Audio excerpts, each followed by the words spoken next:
Welcome to the Haraffin Viking Shipyard. If you want to build your own Viking boat, then this podcast is for you. My name is Andy Bennett.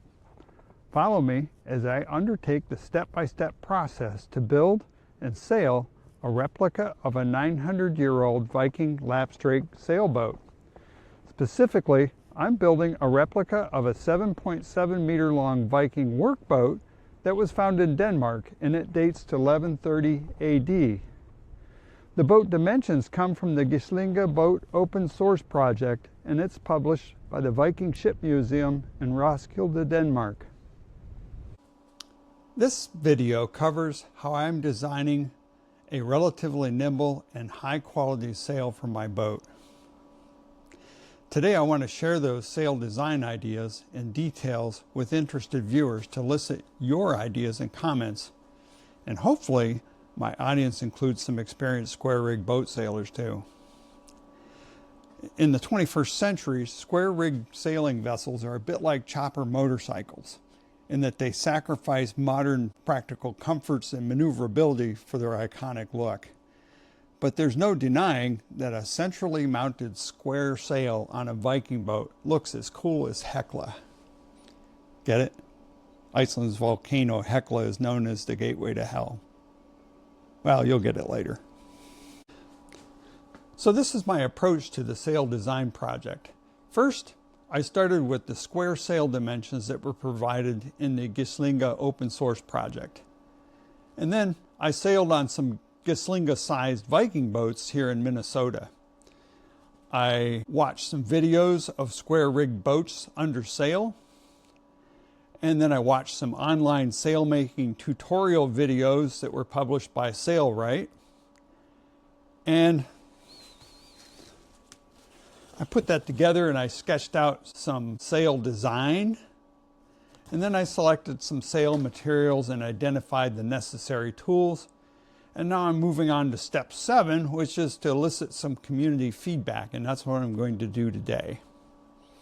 By the way, I'm going to challenge you to find any videos on YouTube of a Viking boat, a Viking longship, or pretty much any square rig sailboat in Scandinavia, Catalonia, or the Shetland Islands.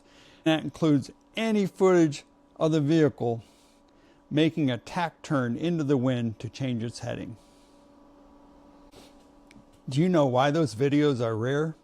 It's because executing a tack with a square rig is not a simple, elegant maneuver. If the crew is inexperienced, it could be quite messy or even dangerous in rough weather conditions. So, I have extensive small boat sailing experience with Marconi rigged, that's triangular sailed sloops, and I'm fortunate to have been able to captain or crew a couple of small Viking boats here in Minnesota, as I mentioned. This allowed me to observe how those particular square rigged sails behaved under relatively calm wind conditions. Both boats were nimble and responsive, and it was fun.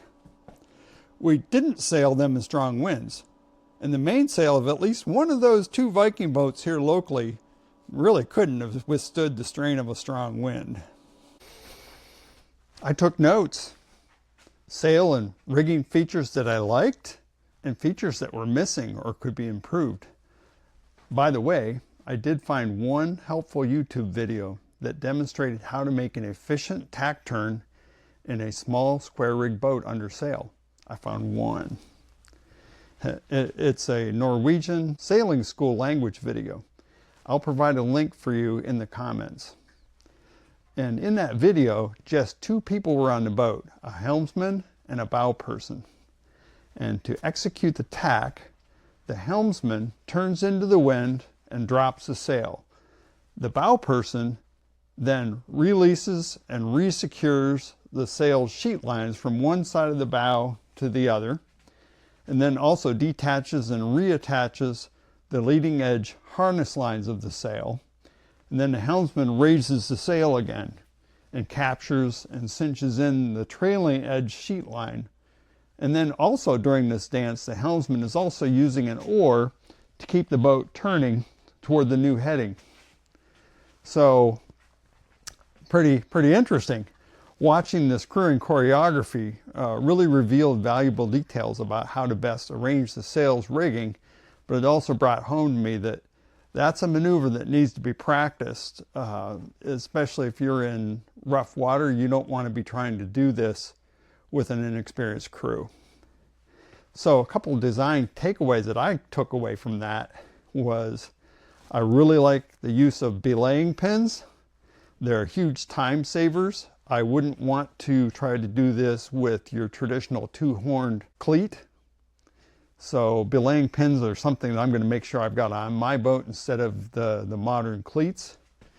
And I'll do a video on that to explain exactly why and how those are useful. The second one is that central bottom harness at the bottom of the sail. What that does is when you're rehoisting the sail during attack, if you don't have that fastened on, the sail is going to billow away from you. So I want to make sure that that is something that I've incorporated into my sail as well. And then finally, that third one that I really liked was that leading edge harness on the leading edge of the sail. What that does is when you're sailing to windward, square rig sails aren't as efficient as a modern Marconi rig with a boom and all that stuff. So what that does is it helps shape the sail into like a wind scoop when you're heading up into the wind, and it delays the luff of the sail that much longer, and it makes the sailboat that much more efficient, and you can head that much farther up into the wind than you otherwise would be able to. So definitely want to have my sail rigged with that kind of a harness so that you can maximize the efficiency of your sail. Here's a sketch of my design for the sail. I'm kind of geeking out on the construction details. I'm aiming to create a robust sail that can perform in all wind conditions and also complement the beauty of the boat. My total sail area will be about 131 square feet. I've altered the sail dimensions from the Gislinge open source project by adding a pair of triangular side panels on the sides. These panels widen out to 16 inches at the bottom, and these added sail panels yield about 12% more sail area for the same yard arm length and mast height.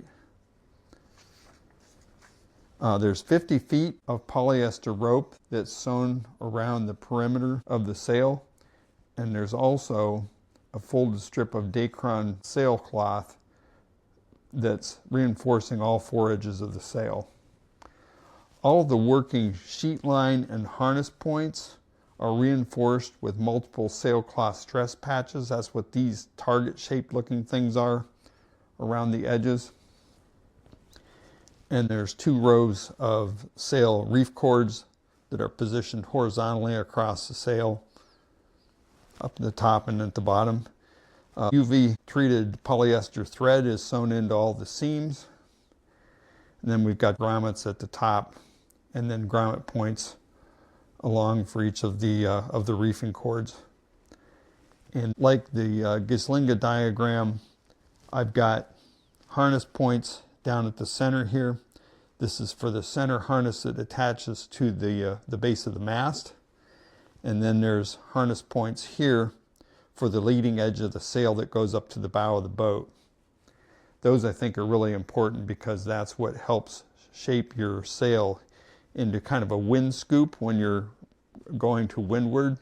So I want to make sure that I've got those features on the sail as well. An authentic Viking sail would be woven from flax or maybe wool, but I'm not going to do this. I did consider making a traditional cotton sail, but ultimately I decided to use synthetic Dacron sailcloth. It's high performance, it's durable, and it's available in a tan bark brownish orange color that I think is going to look awesome, especially on a square rig Viking sailboat under sail. Sewing a large high quality sail for a sailing vessel is not for the meek. I relied on sail making expertise, tools, supplies, and online tutorials that I found from a company named Sailrite. I do own a heavy duty Singer sewing machine, and I've tackled a few large sewing projects Once I sewed a canopy for a 16-foot inflatable raft boat. And I also designed and sewed a SUV rooftop tent. And that one involved sewing curved seams around windows and lots of long zippers.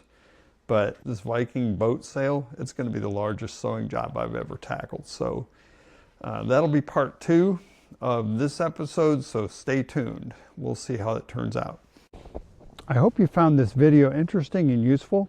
And if you did, click like and please subscribe to my podcast. That way you don't miss any future episodes. And as always, if you're in the Minnesota area, please stop in. Helping hands are always welcome around the Haraffen Viking shipyard. Thanks very much.